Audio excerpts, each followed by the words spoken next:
Capítulo 10. Después de una noche sin dormir, tratando de reunir el valor para encontrarse con su patrón sin sonrojarse, la nota que esperaba Alice en la oficina le sentó como un jarro de agua fría. En pocas y escuetas palabras, Davenport le informaba que estaría en Londres varios días. En su ausencia, confiaba en que siguiera pensando en las posibles mejoras para la finca. También le pedía que se encargara de que abrieran un sendero en la maleza hasta el pequeño claro junto al lago. Se despedía con un atentamente R. Davenport. Era como si el incidente de la noche anterior en el establo nunca hubiera tenido lugar. Quizá él ya lo había olvidado. Mientras miraba su letra, inclinada y enérgica, Alice deseó vehementemente poder olvidar con la misma facilidad. Pero ¿cómo podía olvidarlo cuando todavía notaba la forma de su cuerpo en los brazos? Dado que solo llevaba una semana fuera de Londres, era poco probable que la metrópoli estuviera más abarrotada o fuera más ruidosa que cuando se había marchado. Sin embargo, parecía como si fuera así. Carros, vendedores ambulantes y peatones luchaban por hacerse con un espacio mientras se interpelaban a voz en grito. Llegó al final de la tarde.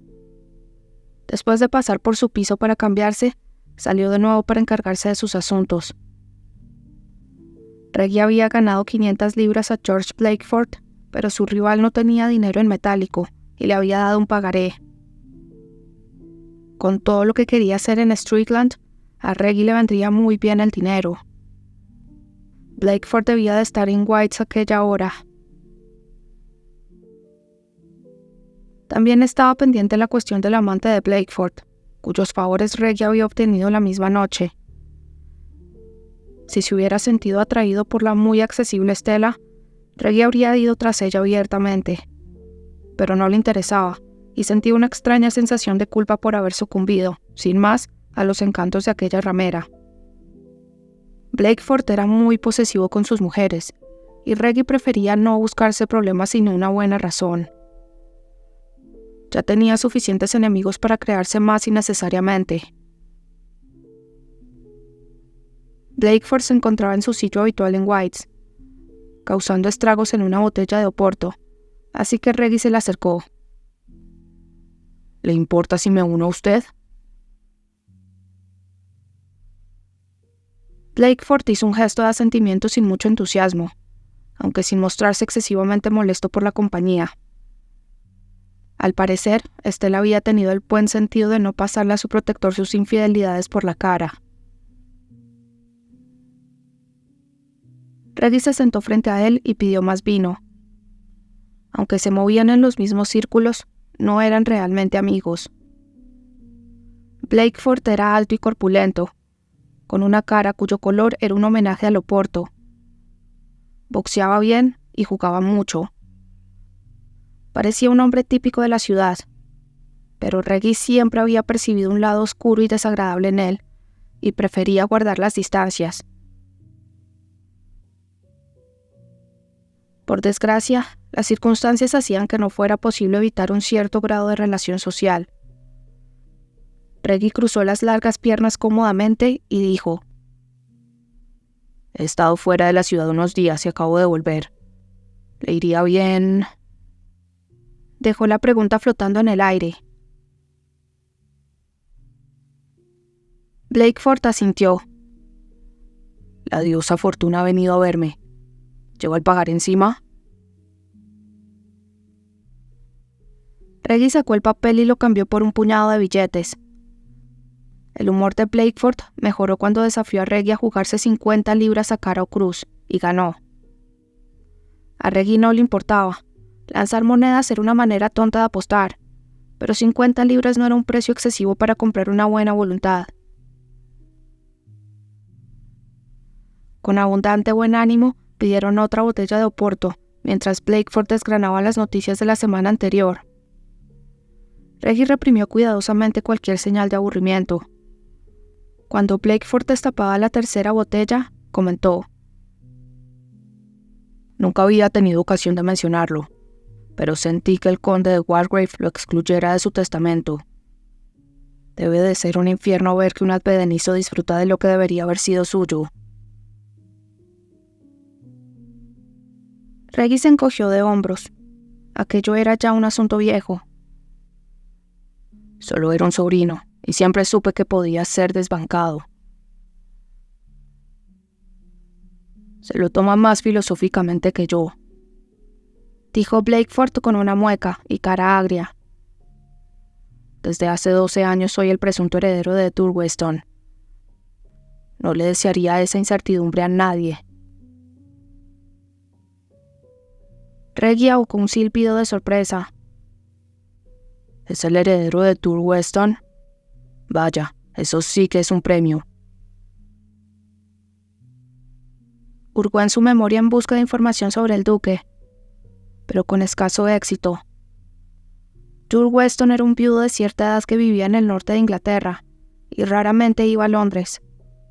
Y cuando lo hacía, no se movía en los mismos círculos que Reggie. ¿Le preocupa que Turweston se case y tenga un hijo? ¿O se trata de otro caso de heredero desaparecido como con Wargrave? El único vástago del duque Turweston huyó de casa a los 18 años y no se ha vuelto a saber nada de él desde entonces. Blakeford cabeció, indignado. Seguro que ya ha muerto, aunque Turweston se niega a admitirlo. No conozco personalmente al duque, pero he oído decir que es un viejo riquísimo y estirado, comentó Reggie. Eso es decirlo caritativamente. Blakeford tomó un largo trago de su oporto, con cara sombría. El viejo detesta saber que todo irá a parar a mí. Solo soy un pariente en segundo grado, pero no hay nadie más cercano, así que ya puede irse acostumbrando, maldita sea. Reggie sintió una inesperada oleada de compasión por Blakeford. Es un mal asunto esperar a que un viejo autócrata se muera. Era más que un mal asunto. Era posponer la auténtica vida, como Reggie sabía por propia experiencia. Tomó un sorbo de oporto y ofreció el único consuelo que podía. Lo reconozco. Que me desheredaran fue todo un golpe, pero no he salido mal librado. Mi sobrino Wargrave acaba de cederme una propiedad, como una especie de compensación. Si el heredero desaparecido de Turweston aparece, puede que sea igualmente justo con usted. Vana esperanza. Nunca nos llevamos bien. Además, que es una mísera finca comparada con Turweston. La cara de Blakeford se torció en un feo gesto de desprecio durante un instante, antes de decir con forzada cortesía: no sabía que hubiera heredado una propiedad. Cuénteme. Se llama Strickland. Está entre Shaftesbury y Dorchester. Tiene unas 1.200 hectáreas y está muy bien administrada. Eso no es corriente en una finca que no ha tenido un propietario residente, comentó el otro hombre despreocupadamente.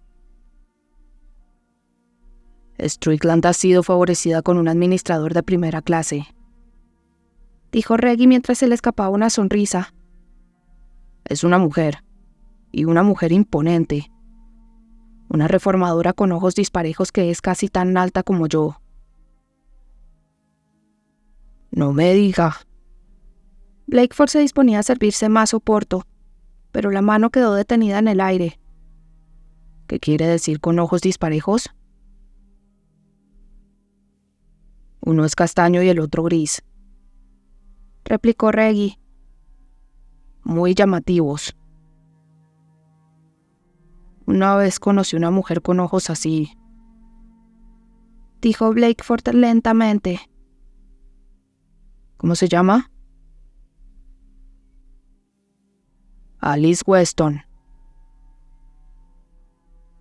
Blakeford acabó de servir el oporto, con una mano poco firme.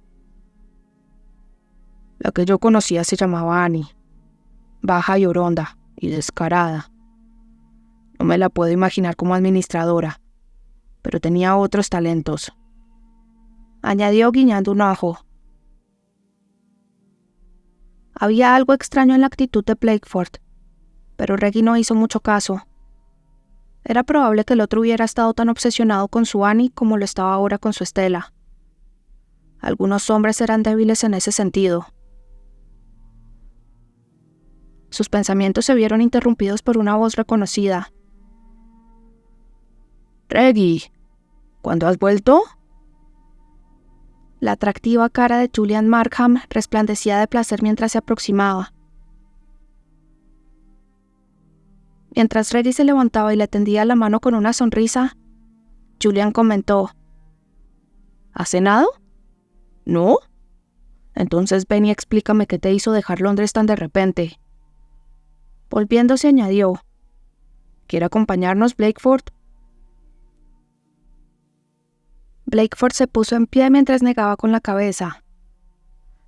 No, me esperan en otro sitio. Buenas noches a los dos. Mientras clavaba la mirada sin ver en la espalda de los dos hombres que se alejaban, la mente de Blakeford estaba dominada por un pensamiento espantoso. La bruja está viva. No podía haber otra mujer en Inglaterra que encajara en la descripción. ¿Quién lo habría creído posible después de tantos años? Desdeñando el comedor de White's, Reggie y Julian Markham fueron a una taberna cercana, famosa por su asado de buey. Mientras se acomodaban en una mesa de un rincón, Julian comentó: Me alegro de que Blakeford no pudiera venir. Siempre parece furioso por algo.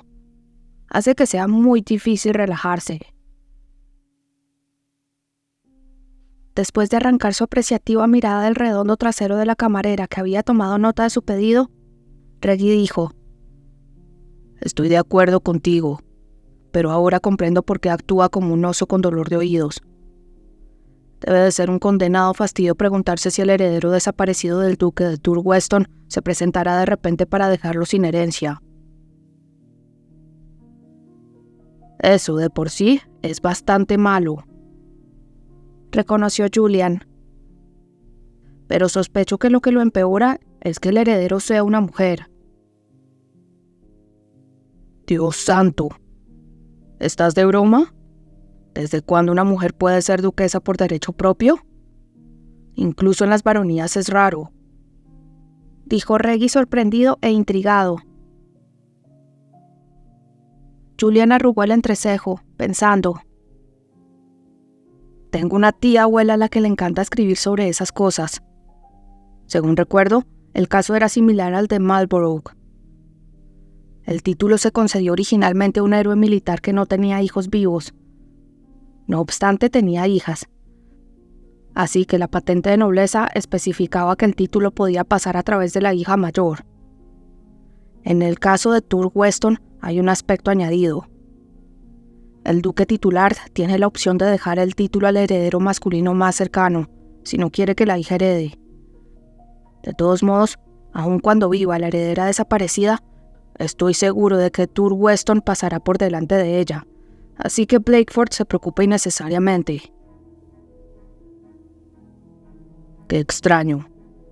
No debe de haber ninguna otra patente de nobleza en Inglaterra redactada así, observó Reggie. ¿Por qué dices que Turweston consideraría que su hija era indigna del título, si es que está viva? Julian sonrió. A mi tía abuela le encantan los escándalos todavía más que la genealogía. Al parecer, la hija de Turweston estaba prometida a un tipo absolutamente apropiado. Me parece que era el segundo hijo del marqués de Kinross. Pero en lugar de casarse con él, se fugó con su mozo de cuadra. Si Turweston no fuera un viejo diablo tan duro, la impresión habría acabado con él. La repudió públicamente, y no se ha vuelto a oír ni una palabra de esa desgraciada desde entonces. La teoría de mi tía es que murió al dar a luz, y que el sirviente con el que se casó tuvo miedo de informar a su noble suegro. Parece probable, dijo Reggie. Sus platos llegaron en ese momento, y los dos se concentraron en el buey con patatas hervidas. Cuando hubieron acabado y empezaban a tomar el oporto, Reggie le habló de Strickland a su interesado amigo, pero la anterior conversación seguía viva en su mente. Cuando la charla languideció, dijo pensativo: realmente, la primogenitura es un sistema inicuo. Supongo que en la época feudal tenía sentido pasar toda la propiedad a un único heredero, porque concentrar el poder ayudaba a que todos sobrevivieran. Pero ahora significa que los hijos más jóvenes se crían en medio de un lujo que nunca se podrán permitir cuando crezcan. Así que entran en la iglesia, el ejército o el gobierno, y pasan el resto de sus días resentidos por ser los parientes pobres. Y los herederos se pasan la vida de juerga, impotentes para hacer otra cosa que beber, jugar y esperar a que muera su padre, dijo Julian con una extraña amargura en la voz. ¿Significa eso que tu padre ha rechazado tu propuesta para administrar la propiedad de Morenton? Julian puso mala cara. ¿Estaba tan seguro de que iba a aceptar? Lo tenía todo calculado. El plan de cultivos, el coste de los animales para mejorar el rebaño, las provisiones de ingresos. Se interrumpió con una sonrisa contrita. Por supuesto, tú ya sabes todo esto, porque estuviste semanas ayudándome a elaborar la propuesta. Cabeció exasperado y un mechón de pelo le cayó sobre la frente. Sencillamente no tiene ningún sentido. Podría doblar los beneficios de la propiedad y además él se ahorraría el gasto de mantenerme aquí en Londres. Desde que había dejado Oxford, Julian había tratado de convencer a su padre para que lo dejara hacerse responsable de una parte de la fortuna familiar. Lord Markham se había negado tercamente a cederle a su heredero ni una brizna de poder. Al mismo tiempo, se quejaba de que Julian era un holgazán despilfarrador, resuelto a destruir la fortuna de la familia. Si hubiera servido de algo, Reggie le habría indicado a su señoría un buen sermón sobre el equivocado trato que daba a su heredero, pero Markham no escucharía nunca a un hombre que, en su opinión, estaba corrompiendo a su hijo. Aunque Julian quería a su padre pese a sus diferencias, si el anciano continuaba mostrándose tan terco, el hijo acabaría por desear que su padre muriera. Al haber perdido a su propio padre tan pequeño, Reggie odiaba ser testigo de aquello. Por desgracia, no se le ocurría ningún medio para ayudar. Guardándose sus sombríos pensamientos para sí, volvió a llenar las 2 copas de oporto. No es fácil para un hombre que está envejeciendo verse reemplazado por otro en la flor de la vida, aunque el más joven sea su hijo. Tal vez sea aún peor cuando es su hijo. Pero yo no quiero reemplazar a mi padre. Solo quiero que me trate como a un adulto, no como a un niño. Julian suspiró y se recostó en el respaldo del banco de roble. ¿Crees que si me casara decidiría que estoy preparado para asumir responsabilidades? Puede que sí, pero yo no apostaría mucho. Obedeciendo un impulso, Reggie propuso: ven a Strickland unos días. Si estás buscando un par de grilletes, Dorset tiene bastantes chicas bonitas. Julian se echó a reír. Me encantará ver Strickland, y no tengo nada en contra de mirar a las chicas bonitas, pero no podré ir hasta dentro de 15 días. Estupendo. Voy al condado de Leicester a comprar unas yeguas, pero para entonces estaré de vuelta en Strickland, seguro. Sería agradable tener compañía. Además, Reggie tenía ganas de que su amigo viera a la deliciosa Meredith Spencer. La noche era todavía joven cuando Reggie se separó de Julian y fue a ocuparse de otro asunto. No obstante, en este caso, se trataba más bien de placer.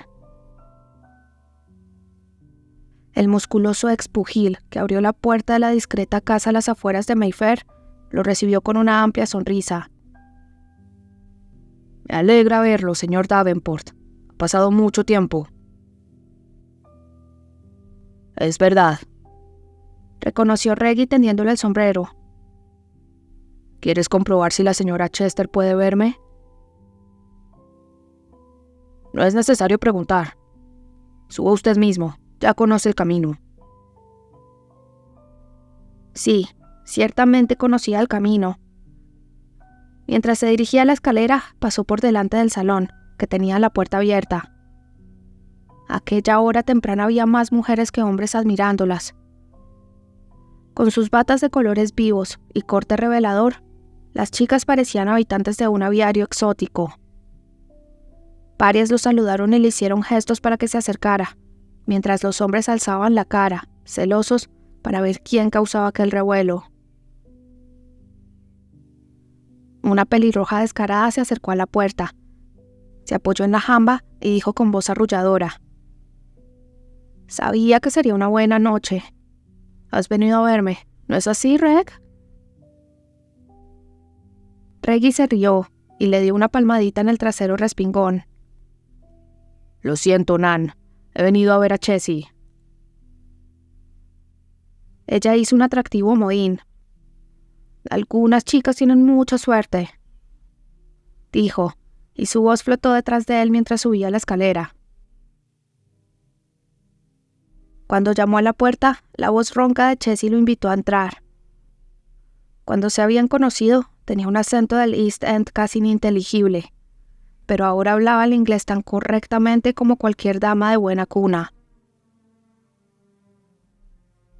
Su habitación estaba decorada con la extravagante riqueza que se merecía una de las madamas más prósperas de Londres. Chessie se hallaba sentada ante el tocador, rodeada de un elegante surtido de perfumes y cosméticos caros. Cuando vio a su visitante en el espejo, se levantó de inmediato y cruzó la estancia para darle un afectuoso abrazo. ¿Dónde has estado, bribón? Han pasado siglos. Chessie había sido una mujer espectacular en su juventud. Ahora, el rubio cabello necesitaba ayuda para seguir siéndolo, y había engordado unos cuantos kilos, pero seguía siendo una mujer atractiva. Los kilos de más eran suaves y agradables en un abrazo, y Reggie la soltó con desgana. En el campo. Solo estoy en la ciudad unos días. Luego me marcho de nuevo. Chessie fue a un armario. Sacó una botella de brandy especial que guardaba para él y sirvió 2 vasos. Después de sentarse, Reggie le hizo un breve resumen de todo lo relativo a Strickland. Así que te estás volviendo respetable. Nada menos que magistrado. Miró su brandy y pasó un dedo por el borde del vaso. Supongo que ahora ya no te veremos mucho. En cierto sentido lo sentiré, pero en otro siento alivio. Vaya, ¿te alegras de librarte de mí?, preguntó Reggie divertido. Ya sabes que no es eso. Chessie le dio la cabeza, como si dudara en decir algo más. He estado preocupada por ti, dijo lentamente. En los últimos años has cambiado. Antes armabas la de Dios es Cristo porque disfrutabas haciéndolo, pero ahora parece más una mala costumbre que te hace sentir desgraciado. Actúas como un hombre condenado a morir a la mañana siguiente. Y eso es exactamente lo que te pasará, antes o después, si no cambias de rumbo. ¿Crees que no sé cuidarme solo?, preguntó con una voz sedosa que enmascaraba su irritación. No es que no sepas, pero no te quieres molestar en intentarlo, respondió ella sin rodeos. Conozco bien a los hombres, y sé cuando uno se está dejando llevar a la perdición. Visiblemente haciendo acopio de valor, continuó. Maldita sea, Reggie, bebes demasiado. Si no lo dejas, la bebida pronto te matará, directamente, o porque te partirás el cuello mientras montas, o porque te meterás en una pelea, y por una vez no serás lo bastante rápido. Reggie se acabó el brandy y dejó el vaso en la delicada mesa con un golpe audible. Claro que bebo demasiado. Forma parte integral de ser un caballero inglés. Un político muy serio, por ejemplo, tiene que poder trasegar, como mínimo, 3 botellas de mal oporto en una noche. Y 5 o 6 es aún mejor. Sí, y eso está matando a muchos de ellos. Pero no es solo una cuestión de cuánto bebes. Lo que cuenta es cómo te está afectando. Le dirigió una mirada franca. Y te está afectando mucho. A punto de perder los estribos, Reggie dijo cortante. ¿Crees que no aguanto la bebida? Antes podías beber hasta tumbar a cualquiera y estar como nuevo al día siguiente. Reconoció ella.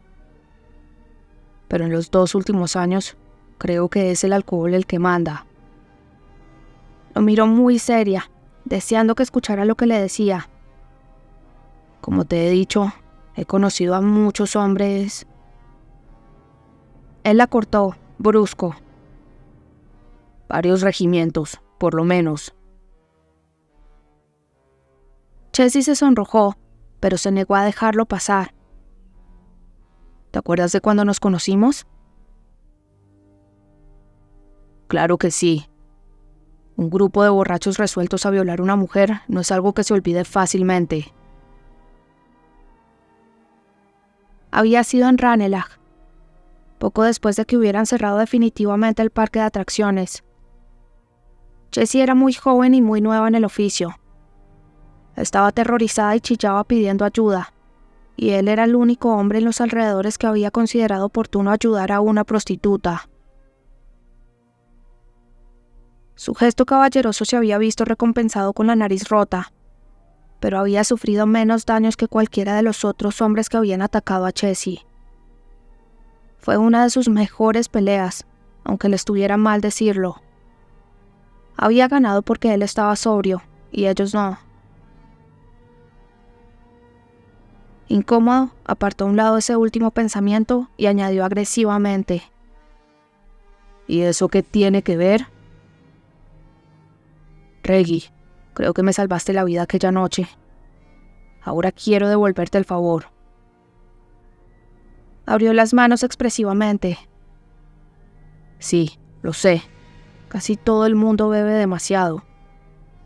Pero a veces va más allá de una mala costumbre y se convierte casi en una enfermedad, una adicción, como la que crea el opio. Y cuando eso sucede, un hombre ya no puede controlar lo que bebe. Es un borracho, y el alcohol se convierte en lo más importante de su vida. Le arruina la salud, lo pudre por dentro, lo convierte en un ser repulsivo, y al final, lo mata.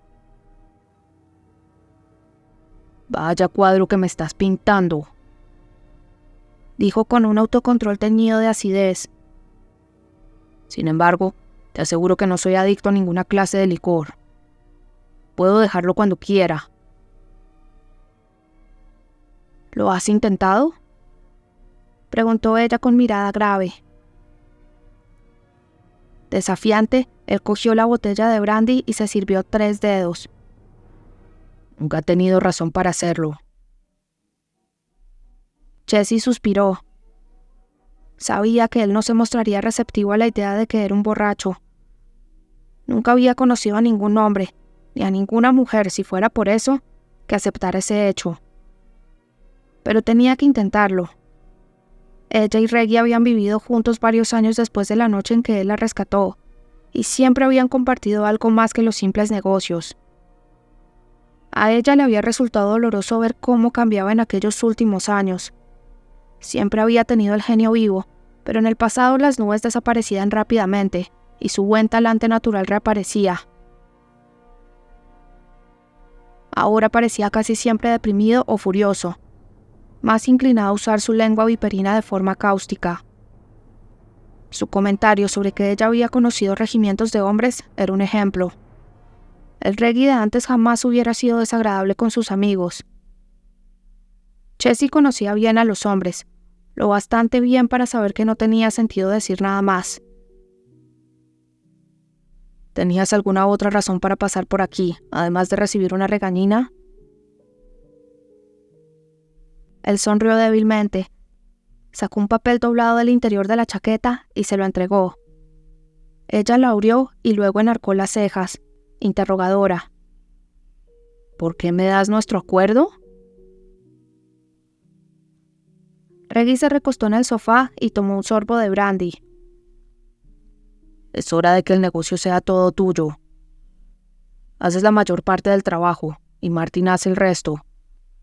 No es justo que yo siga quedándome con una parte de los beneficios. Jessie estudió el contrato con expresión de afecto y desconcierto. 8 años atrás, cuando su protector del momento la abandonó, se quedó en una situación muy apurada. Ya no era joven, estaba cansada de la precariedad de ser mantenida y había recurrido a Reggie en busca de cobijo temporal. Él no solo la había rescatado de nuevo, sino que le propuso que montara su propio negocio y le prestó el dinero para empezar. Aunque había levantado el burdel trabajando mucho y muy duramente y tratando con justicia tanto a las chicas como a los clientes, no lo habría logrado sin la ayuda de Reggie.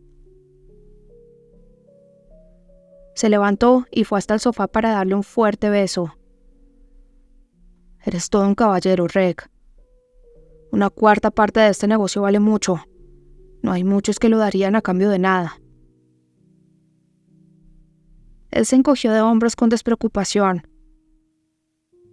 Ya no necesito los ingresos y he recuperado con creces mi inversión inicial. ¿Estás seguro de que no hay nada que yo pueda hacer para mostrarte mi gratitud? Traviesa deslizó una mano experta por su delgado cuerpo. Los ojos del hombre respondieron con un fulgor, pero sus palabras rechazaron la propuesta con pesar.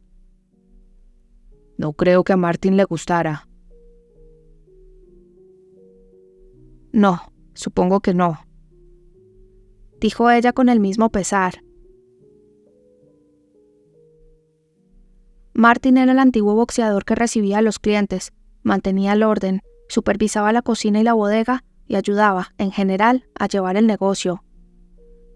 Era un hombre estupendo, su socio en más de un sentido, pero un poco posesivo respecto a su mujer. Avivar viejos rescoldos solo causaría problemas. Cuando Reggie se levantó para marcharse, Jessie preguntó, nostálgica: ¿pasarás por aquí de vez en cuando para saludar, aunque seas respetable? Él sonrió, ya olvidada su anterior irritación. Claro que sí. Dado que la mayoría de tus clientes son respetables, no estaré fuera de lugar. Le dio un beso ligero y se marchó. Jessie suspiró después de que la puerta se cerrara. Martin y ella tenían una buena relación, pero nunca habría nadie como Reggie. Al día siguiente, cuando Reggie se despertó, el sol había iniciado su camino descendente. Trató de no moverse sabiendo que si lo hacía con demasiada rapidez, probablemente se marearía. Incluso la luz del día que penetraba a través de sus párpados cerrados suponía una tensión para sus destrozados nervios. Con sus ideas hilvanándose con dolorosa lentitud, trató de reconstruir lo sucedido la noche anterior. Primero White's y Blakeford, luego la cena con Julian, pero se habían separado temprano. Empezó a ponerse de lado y se desplomó cuando una punzada de dolor le atravesó los ojos. Luego Jessie para devolverle el contrato. Aquella visita la recordaba demasiado bien. Ella había hecho un montón de malditos comentarios estúpidos sobre lo que bebía. ¿Y no le creíste? La voz interior que ya antes le había ofrecido sombrías advertencias resonó en su cabeza. Gimió. No quería volver a pensar en aquel asunto. Tendría que haber llevado a Mac con él. Un poco del elixir mágico de su ayuda de cámara habría sido una bendición del cielo en aquel momento. Se adormiló un rato, y cuando volvió a despertarse consiguió moverse, aunque con lentitud. Por suerte había agua en la jarra. Se salpicó la cara y eso lo ayudó a despejarse. Mientras se preguntaba cómo había llegado a casa la noche antes, empezó a quitarse la arrugada ropa. De pronto vio un recipiente que no reconocía en una mesa junto a la puerta, y pese a su estado, sintió la suficiente curiosidad para ir a investigar. Con gran sorpresa, descubrió que la vasija de porcelana estaba llena a rebosar de billetes de banco. Se preguntó qué había estado haciendo la noche antes. Debía de haber acabado en un antro de juego. Levantó un puñado de billetes y trató de calcular cuánto dinero podía haber allí, pero le suponía demasiado esfuerzo. Más tarde, cuando un trago de whisky irlandés y ropa limpia lo habían devuelto algo parecido a la vida, contó el dinero. Había más de 1000 libras. Las miró con mala cara, frustrado. Habría dado todo el montón por saber exactamente qué había hecho la noche pasada. En cierto modo, los detalles no eran imprescindibles. Sin duda debía de haber sido una noche de juego y bebida, como tantas otras 1000. Pero nunca estaría seguro, a menos que se tropezara con algún testigo de lo que había sucedido. Aunque Reggie siempre había asumido riesgos, lo había hecho sabiendo a lo que se jugaba y sintiéndose dueño de la situación. Perder la memoria era perder el control de sí mismo de una forma profundamente perturbadora. Mientras amontonaba los billetes dentro de una bolsa de piel para llevarlos al banco, Reggie recordó lo que Chelsea le había dicho horas antes. Apretó los labios. Quizá, solo quizá, ella tuviera cierta razón. En Strickland bebía menos y se sentía mejor. En esos momentos, cuando no había pasado ni un día en Londres, sentía que la muerte sería una liberación bienvenida, y por razones más poderosas que los resultados físicos de ir de juerga. Bueno, iría al condado de Leicester a echar una ojeada a aquellas yeguas y después podría volver a casa. Fue una idea tan natural que ni siquiera se sorprendió de lo rápido que Strickland se había convertido en su hogar.